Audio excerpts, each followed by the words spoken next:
And I started thinking about the number of employees that were going to be without work. We're talking about $800 million a month in production that would be lost. And just the weight of this sinking in on you.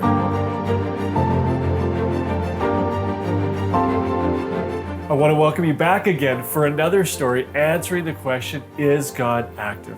Today we are here for part 3 with Curtis Letniak as he tells us a story that came in a very high pressure time when supply chain was at its highest, most critical point.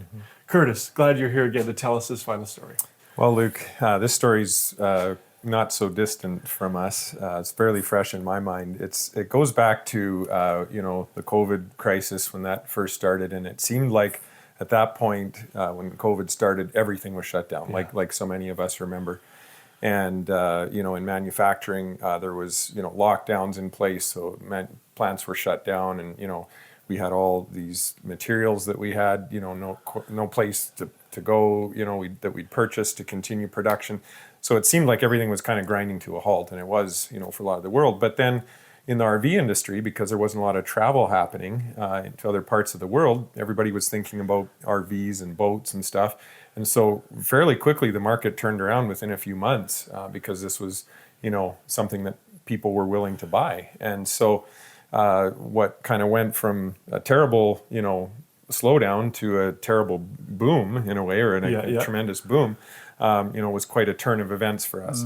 And so things are going along, pretty well in 2020, and then 2021. Now you start to hear about the chip shortages that we may remember, and so for us, this is kind of now creating a whole nother challenge, because we've got this kind of boom and demand like you've never had before, but then you can't get the parts to build it.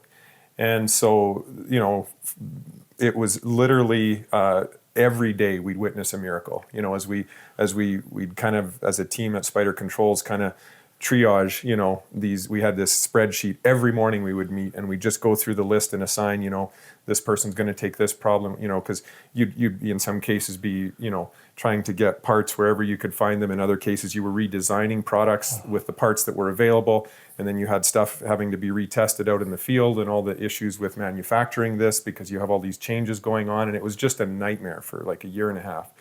Every person on the team was involved in some way or another just to get us through that time. And you got to understand, this wasn't just about our business, because that's one thing, but we were in a position where our customers had put a lot of trust in us.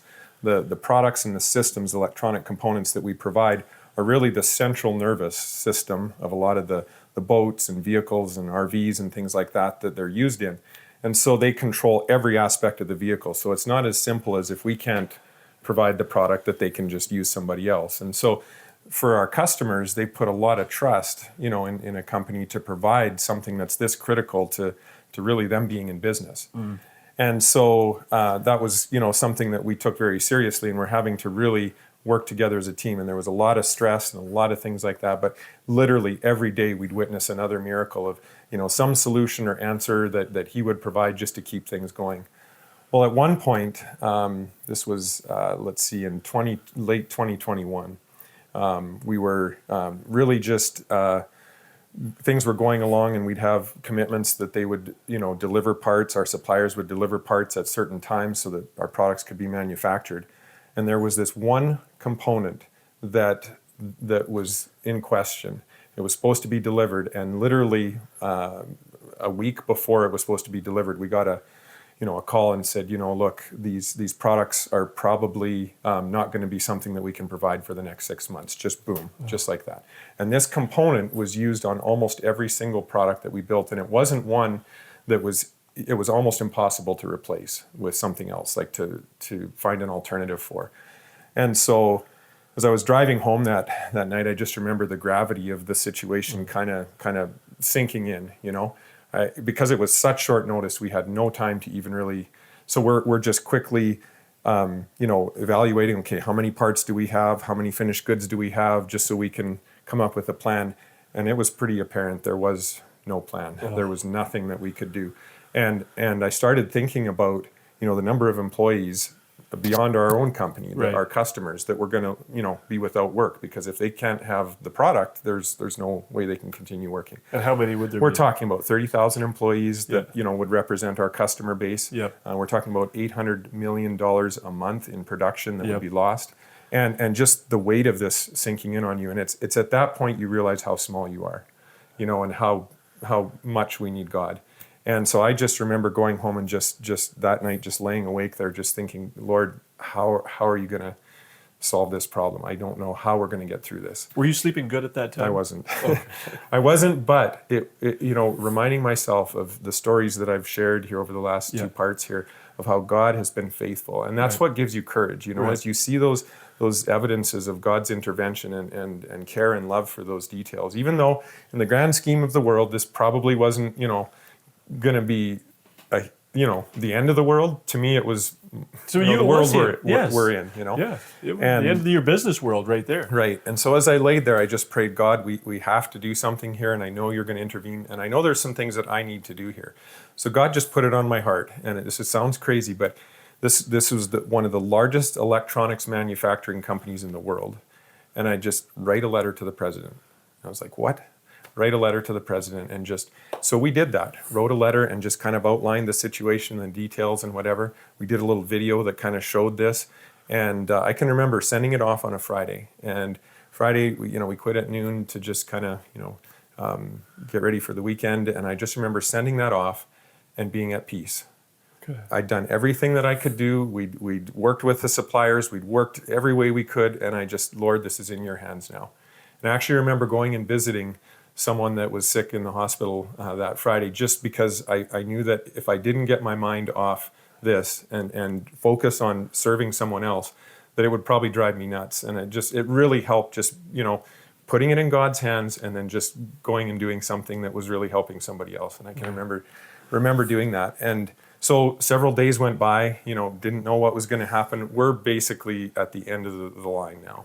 Things are just about, we've informed, we have our distributor who's, a major part of our business. Yeah. We've been working with them through this whole thing. And I can remember actually just breaking down on the phone, before writing this letter, it was at that point just sharing with them this news. So we're just trying to prepare as much as we can, but trusting that somehow God's going to get us through this. And I can remember, this is right now just before Christmas, and Christmas Eve, we get a call scheduled, I guess it was the 23rd. We found out that the president of all the Western Hemisphere, basically, of this, one of the world's largest manufacturers, is going to give us a Zoom call. Christmas Eve. Christmas Eve. So were you good friends with him? Or? No, I have never met him, didn't know, this is totally, and he doesn't know, we're this big, in the grand scheme of things, right? Yeah. And so I just remember being anxious, is this it? He's going to tell us we're done. What's he going to tell us? And, he's on Zoom there. He says, look, I was supposed to be Christmas shopping today, but I wanted to take this call with you. And he said, we've done some really incredible things to rearrange, supply chain for you on this. And we've got products scheduled out for the next 6 months for you. This was just an absolute miracle that, first of all, the letter even got to him. Yeah. And that who are we? For us, this is big, but for them, this is nothing, And so God, the way that he moved on hearts and guided events as we committed this problem to him, to me, I just about get emotional, just thinking back of how God intervened in that situation. And so just so grateful for God's faithfulness as we commit those problems to him. Things don't always work out this way. We had several challenges after that, but God always guided us through and provided a way as we committed those challenges to him. There's a text in the Bible, and it comes out of Proverbs. Proverbs chapter 29, verse 26. And this is what the Bible says.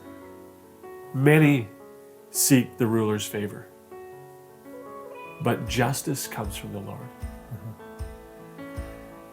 And as we heard Curtis's story and stories, and there's many more stories, we've seen this note that's been continually played over and over, and that's committing it to God. I want to invite you, in the challenges that you are facing, to commit and trust God with them. And I want to invite you to join us again next week as we continue answering the question, is God active?